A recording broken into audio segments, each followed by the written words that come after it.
வணக்கம் நண்பர்களே. உலகத்துக்கு தினமும் தேவைப்படுற எண்ணெயில சுமார் 20% ஒரு சின்ன நேரோ பாதையா இருக்கும் ஒரு இடத்துல தான் கடந்து போகுது. அந்த இடம் என்னன்னா strait of Hormuz. Iran, Oman நாட்டுக்கு இடையில இருக்கும் இந்த குறுகிய கடல் சுரங்க பாதை தான் உலக எனர்ஜி லைஃப் லைன்னே சொல்லலாம். பார்க்கும்போது இது சுமார் 33 கிலோமீட்டர் அகலமா இருக்கும் போல தெரியும். ஆனா உண்மையில என்ன தெரியுமா? ஒரு ஷிப் போகக்கூடிய பாதை வெறும் 3 கிலோமீட்டர் தான். அந்த சின்ன பாதையால தான் தினமும் லட்சக்கணக்கான பேரல்ஸ் எண்ணெய் உலகம் முழுக்க போகுது. ஒருவேளை இந்த பாதை பிளாக் ஆயிட்டுனா என்னாகும் தெரியுமா? உலகமே லிட்ரலி நின்னு போயிரும். ஆன்லைன் மார்க்கெட் முதல் நம்ம வீட்டு சமையல் எண்ணெய் வரைக்கும் பெட்ரோல், டீசல் எல்லாமே பாதிக்கப்படும். சமீபத்துல ஈரான் யுனைடெட் ஸ்டேட்ஸ் கான்ஃப்ளிக்ட் நடந்ததுக்கு அப்புறம் இந்த விஷயம் உலகமே சீரியஸ்லி எடுத்துக்கிட்டுச்சு. இப்போ ஒரு முக்கியமான கேள்வி, இந்த ஸ்ட்ரெய்ட் ஆஃப் ஹோர்மூஸ் வழியா தான் எல்லா ஷிப்ஸும் போகணுமா? வேற வழியே இல்லையா? ஆன்சர் இல்ல. வேற வழி கண்டுபிடிக்க முயற்சி நடக்குது. அதுக்காக என்ஜினியர்ஸ் என்ன பிளான் பண்ணிருக்காங்கன்னா, முசந்தம் பெனின்சுலால இருக்கும் மலைகளை உடைச்சு ஒரு பெரிய கெனால் உருவாக்கணும். அதாவது ஷிப்ஸ் ஸ்ட்ரெய்ட் ஆஃப் ஹோர்மூஸ்க்கு போகாம டைரக்டா அந்த கெனால் வழியா போகலாம். கெனால்னா என்ன நினைக்கிறீங்களா? நீங்க கேட்டிருப்பீங்க, சூஎஸ் கெனால்.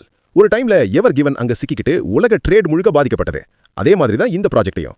இந்த மிடில் ஈஸ்ட் ரீஜன் பற்றி கொஞ்சம் பார்ப்போம். பெர்ஷியன் கல்ஃப் சுற்றி இருக்கும் நாடுகள் Iran, Iraq, Saudi, Kuwait, Qatar, UAE உலக எண்ணெயில 20% சப்ளை பண்ணுது. அதில் தினமும் 20 மில்லியன் பேரல்ஸ் இந்த ஸ்ட்ரெய்ட் வழியா தான் போகுது. சில நாடுகள் ஆல்டர்னேட் வழி யூஸ் பண்றாங்க. சவுதி அரேபியா பைப்லைன் மூலம், United Arab Emirates direct sea route. ஆனா இது எமர்ஜென்சி யூஸ்க்கு மட்டும்தான், ஃபுல் சொல்யூஷன் இல்ல. அதனால தான் எல்லாரும் ஒரு ஆல்டர்னேட் ரூட்டை தேடி அலையறாங்க. ஆனா ப்ராப்ளம் என்ன தெரியுமா? முசந்தம் பெனின்சுலா ஏரியா சாதாரண இடம் கிடையாது. ஹஜார் மவுண்டன்ஸ். இந்த மலைகள் 2000 மீட்டர் உயரம், மிகவும் கடினமான இக்னியஸ் ராக்ஸ். இந்த மலைகளை உடைக்கவே பெரிய சேலஞ்ச். மேலும் இப்போ இருக்கிற ஆயில் டேங்கர்ஸ் டைட்டானிக்ல இருக்கிற ஷிப் விட 10 மடங்கு பெரியது. அதனால் கெனால் பெரிய அளவுல ஆழமும் அகலமும் இருக்கணும். இதுக்கு மேல என்விரான்மெண்டல் பிரச்சனைகள், கிரவுண்ட் வாட்டர் பாதிப்பு, கிளைமேட் சேஞ்ச், நேச்சர் இம்பேலன்ஸ். அதையும் விட பெரிய பிரச்சனை பாலிடிக்ஸ். ஓமனுக்கு இந்த கெனால் அவசியமே இல்ல. ஏன்னா ஸ்ட்ரெய்ட் பிளாக் ஆனாலும் அவங்க டைரக்ட் அரேபியன் சீக்கு போயிடலாம். அப்போ யார் பணம் செலவு பண்ணுவாங்க? இந்தியா மாதிரி நாடுகளா? இந்தியா. இந்த ப்ராஜெக்ட் காஸ்ட் ரூபாய் 10 லட்சம் கோடி. அதுக்குள்ள இந்தியா தன்னோட டெவலப்மெண்ட் பண்ணிக்கலாம். ஆனா இந்த ப்ராஜெக்ட் கம்ப்ளீட்டா டிராப் பண்ண முடியுமா? முடியாது.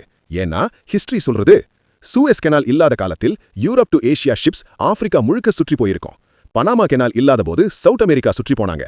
அதுபோலவே ஸ்ட்ரெய்ட் இல்லனா ஷிப்ஸ் சுற்றி போகலாம். ஆனா பெர்ஷியன் கல்ஃப் நாடுகளா?